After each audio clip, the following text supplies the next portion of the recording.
It is good to come together for the purpose of co-creating. Do you agree? Co-creating at its best, really. You're knowing what you are wanting. Are you enjoying the expansion of that desire? All day, every day? New ideas of what would be a bit better? Yes? Are you appreciating yet? It's all right if you're not. Are you appreciating yet the contrast that produces the new desire? That's the place that you really want to get to. Because when you are no longer tensing against what is not wanted, what is wanted can come to you more rapidly. There is an assumption that our physical friends make that is utterly defiant of the laws of the universe, doesn't work for you at all, and yet you continue it, most of you, to quite an extent, and that is looking right at something not wanted and thinking that you can push it away. Go away from me, this thing I do not want. And you cannot push anything away because there is no exclusion in an attraction-based universe. Your attention to it is an asking. It is a calling of it. Yes means come to me. No means come to me. I love you calls what you want closer. I hate you calls what you hate closer. In other words, you just can't give your attention to anything without eventually, and much sooner than you would really like to know, eventually activated it in your vibration. And when it's active in your vibration, it's a player in your point of attraction. But you know, it isn't so much that we want to call your attention to the unwanted things in a warning that if you keep looking at unwanted things, you'll call them to you. That isn't the point of this part of our conversation. We don't think that it is the looking at unwanted things and calling the unwanted things to you that should be the basis of our subject of conversation. We want you to know that by looking at what you don't want, you are precluding what you do want, because you can't offer two vibrations at the same time. In other words, if you could see the things, the experiences, the life, the unfolding of your life moving toward you in the way that we see it, you would discontinue doing that thing you continue to do that just slows down the stream of the well-being. In other words, there's not a dark switch that you look for in a room like this that causes darkness to cover up the light. There's a switch that resists or diminishes the light. There's not a source of darkness, nor a source of evil, nor a source of badness, nor a source of unwanted. What there is a disallowance of the wanted, a disallowance of the light, the disallowance of what is wanted.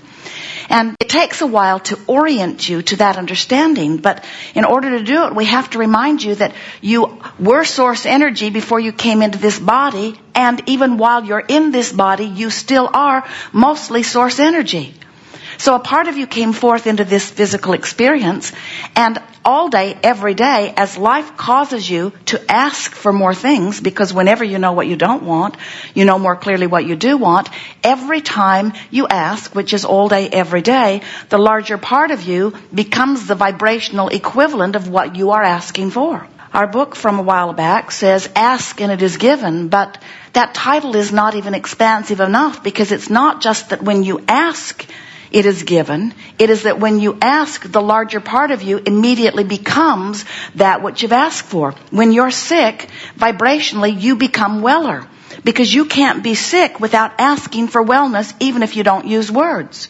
If you're tired, you ask for more vitality. When you're confused, you ask for more clarity. In other words, the contrast causes you to focus vibrationally requests, which the larger part of you assumes and becomes. And as you are constantly becoming weller, clearer, more prosperous, more sure of yourself, more loving, more expansive, which you are doing all day, every day, as you become more of those things, then if in the middle of a conversation, or in the middle of watching something on television, or in the middle of mulling something over in your own mind, you light upon a contrasting, contradictory thought to that expansive, worthy being of wellness that you are. When you do that, you introduce a vibration that in a sense corrupts your allowance of who you really are.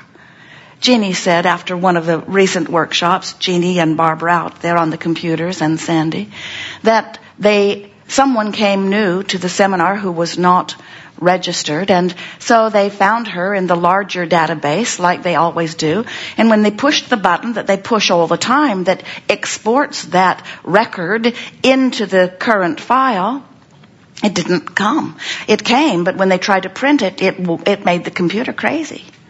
And the consensus was this was a corrupted record. Corrupted record. It was a corrupted record that made a little havoc in the system.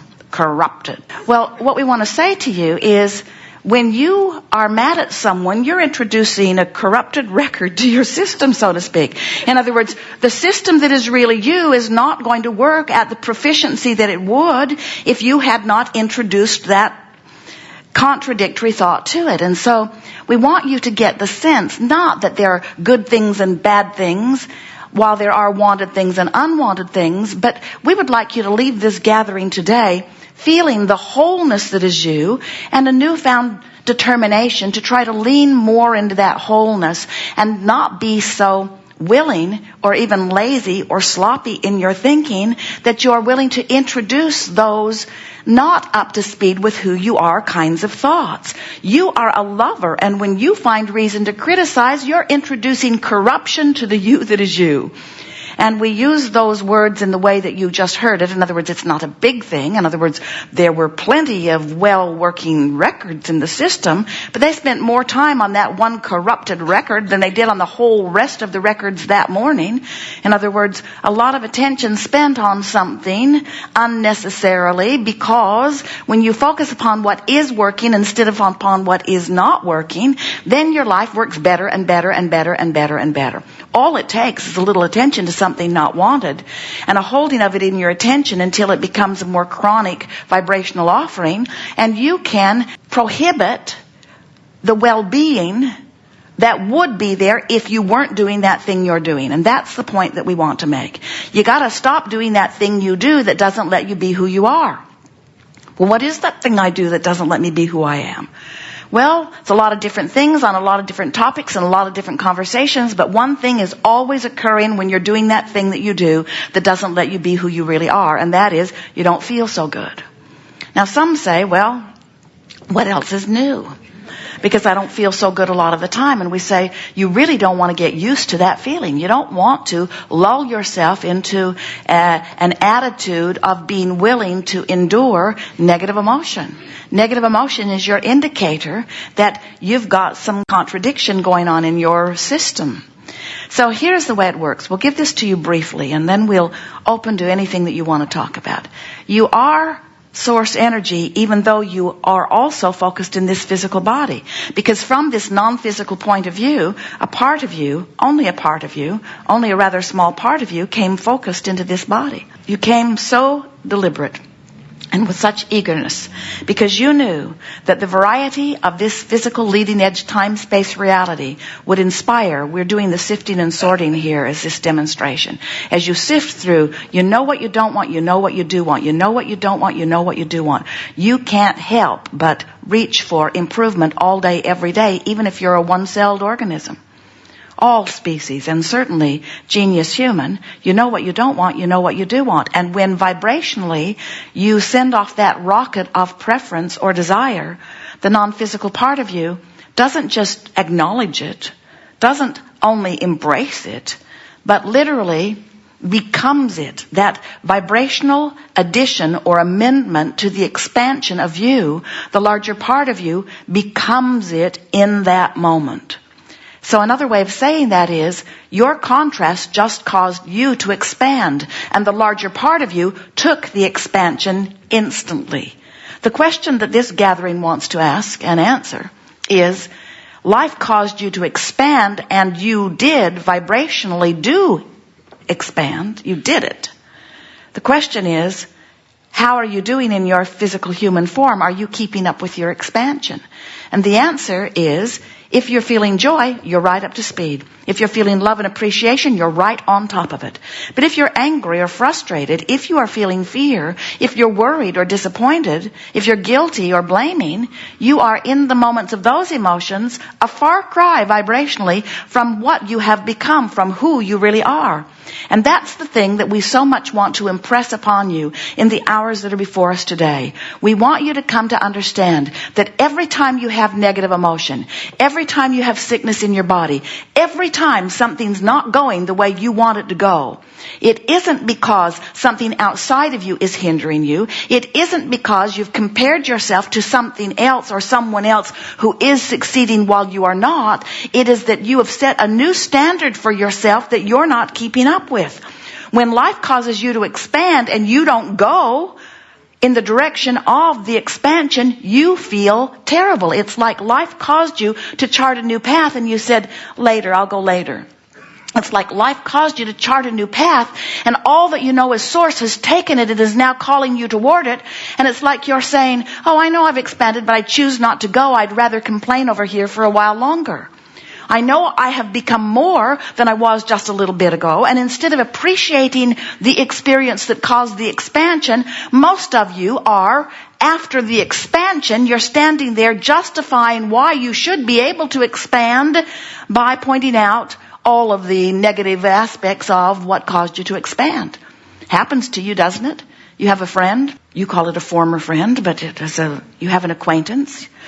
You might be married to them. You might have given birth to them. A former person that I used to like. So here you have this former person that you used to like, and you're still interacting with them. And the contrast is causing you to ask for many things. They're rude. You want them to be nicer. They're having a hard time. You want their life to be better. You're having a hard time. You want your life to be better. They're not telling you the truth. You'd like to have a more truthful-based relationship. In other words, the contrast is causing you all day to, and here, you have to hear this, create your new and improved version of them and your relationship with them. In other words, you can't have an unpleasant experience without asking for something that you consider to be an improvement. And when you do, the non-physical part of you agrees completely and becomes that person in that relationship, that person, that improved person, you, in that relationship, that improved relationship, source becomes it immediately. But you, most of you, you don't go and become it because you've asked. Most of you cannot say and really mean, I've asked and therefore it is. Most of you say, I've asked and someday it will come. Hopefully it will be soon. But it sure isn't here yet, and I'm bummed about that. In other words, that's the basic philosophy that most humans have. I've asked and I hope it will come. I want it to come. Maybe it will come. You run the gamut on your expectation. Many say, I want it, but it's stupid to want something that big. Or they say, I want it, but I can't imagine how I will get it. Or they say, I want it and hopefully it will come someday. Or they say, I want it and it's just a matter of time. Feel the difference in the way people approach the unmanifested? We want you to know, as we know, that just because it hasn't manifested in the full-blown actualization that you call real life, it is in vibrational reality. It's a vibrational reality. And many of you say, well, whoop-de-doo. It's a vibrational reality. It's out there with all that other airy, fairy stuff that I can't take to the bank or sleep with. And we say, everything that you know as reality existed as vibrational reality first. And you just got to step back. Friends, we love you very much, but you have not figured out how to scrape enough dirt together and launch it into orbit. You can't launch planets, and yet here you are. Have you looked at your solar system lately? Don't you acknowledge that there's a whole lot more going on to creation than what you can physically manipulate through your action? Don't you get it? That there is power in thought and power in that which man wants to call God force? Everything that exists in manifestation, including this earth that spins in its orbit, was thought by thinkers of a non-physical nature. And in the same way that we have described your creation here and now, you are that same non-physical God force energy expressing in physical form and adding to the creation of this environment. And we're not kidding you. When you ask, it is given. So don't sell short this idea of a vibrational reality, because if there were not vibrational realities in existence, there would never have become this planet spinning in its orbit and other planets too. In other words, you are extensions of vibration.